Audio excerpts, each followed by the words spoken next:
Boleh jelaskan tentang laporan PANS? Laporan PANS menyiasat dan memperbaikikan pendidikan orang Melayu dan ditumbuh oleh LJ PANS. Apakah usul-usul yang ada dalam laporan PANS? Usul-usul dalam laporan PANS adalah pertama ialah 2 jenis sistem sekolah hendaklah ditumpukan, dan 1 jenis sekolah menggunakan bahasa Melayu sebagai bahasa penanda.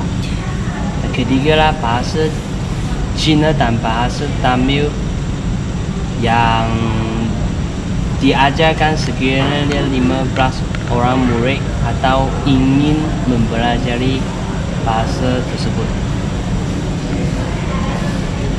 Apakah cadangan-cadangan lain? Okey, cadangan yang lain yang terdapat di dalam usul-usul laporan Barnes ialah bahasa Melayu diajar di sekolah-sekolah Inggeris dan bahasa Inggeris pula wajib diajar di sekolah-sekolah Melayu.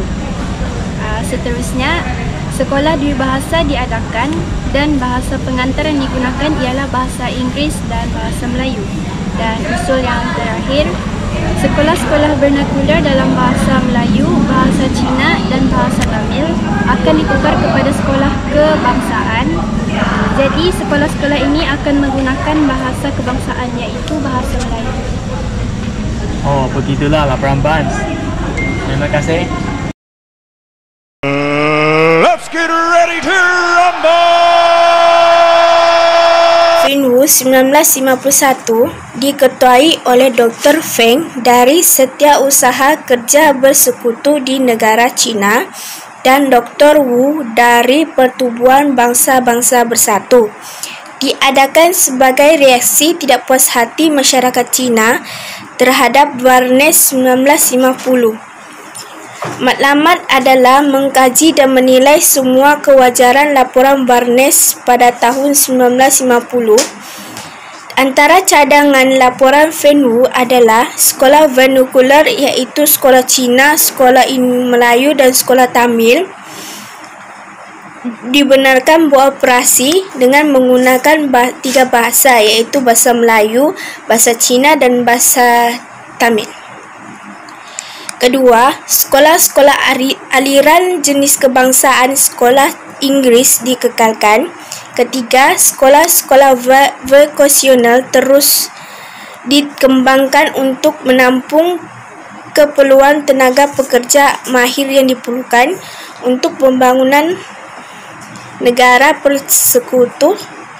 persekutuan Tanah Melayu.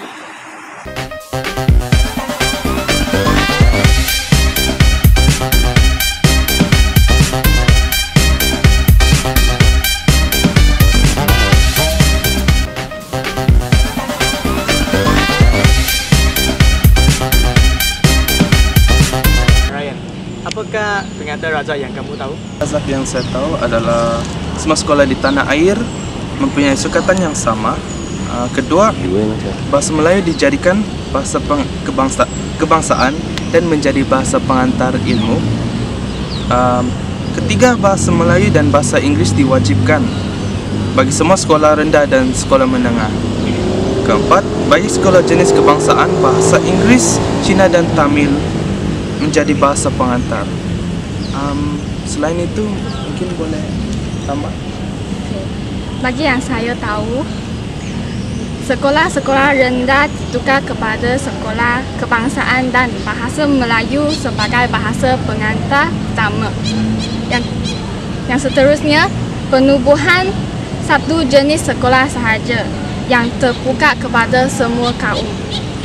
Yang seterusnya, guru-guru sekolah rendah dan menengah adalah berkelayakan.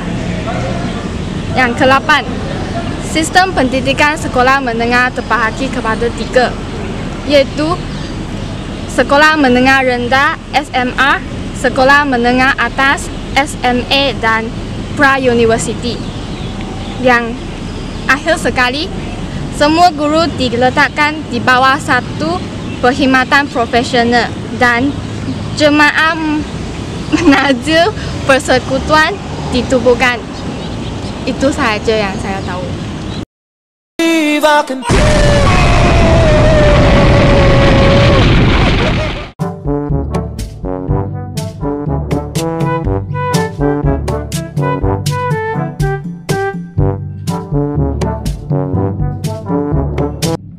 Cimi, apakah tujuan penyataan Ramadan Talib?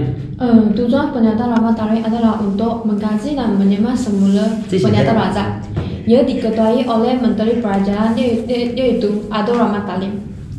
Antara cadangannya adalah bahasa Melayu dijadikan sebagai bahasa pengantar di sekolah rendah, menengah, dan institusi pengajian tinggi. Kedua, peperiksaan awal diadakan dalam bahasa Melayu. Ketiga, semua calon mesti lulus bahasa Melayu sebelum masuk ke sekolah menengah.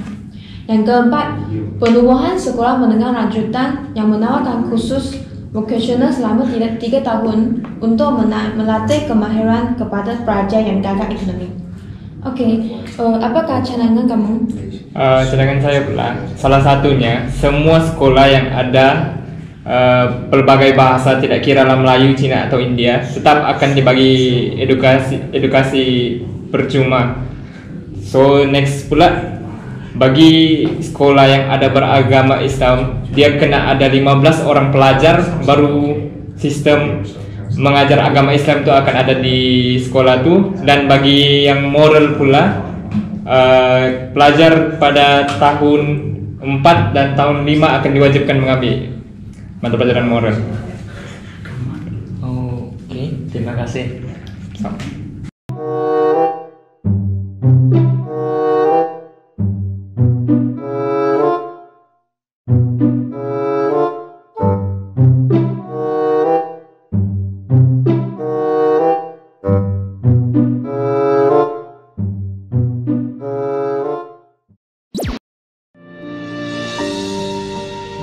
Aku terkejut. Aku baru saja mendapat kabar yang bapa pembangunan Malaysia telah kembali ke rahmatullah. Tuan Abdul Razak adalah idolaku. Ayah pernah berpesan. Kata ayah, engkau harus berterima kasih kepada Tuan Razak kerana Tuanlah yang membuka jalan kepada engkau untuk terus belajar sampai kau dapat masuk universiti. Aku pernah pergi mendengar syarahan Razak. Tuan Razak kata, tingkatkanlah perpaduan rakyat, perpaduan negara dan perpaduan insan. Maka dengan sendirinya pertahanan akan menjadi kukuh. Kukuh fizikal, kukuh daya berfikir, dan kukuh daya bertindak. Jangan leka. Pelajaran sangat penting dan utama. Dan itulah asas pembangunan Malaysia. Keyakinan beliau terhadap pendidikan negara membawa kepada laporan Razak 1957 dan kemudiannya menjadi dasar pendidikan kebangsaan. Padanya, pendidikan menerusi satu bahasa akan menjadi tunjang lahirlah masyarakat majmuk yang berdaya saing dan juga hidup dalam harmoni.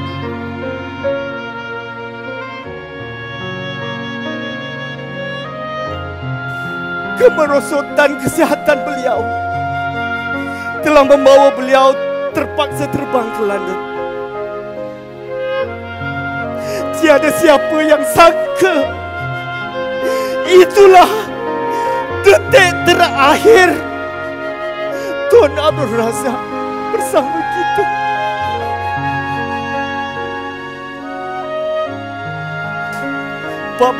Januari 1976, Tuan Abdul Razak menghembuskan nafasnya yang terakhir.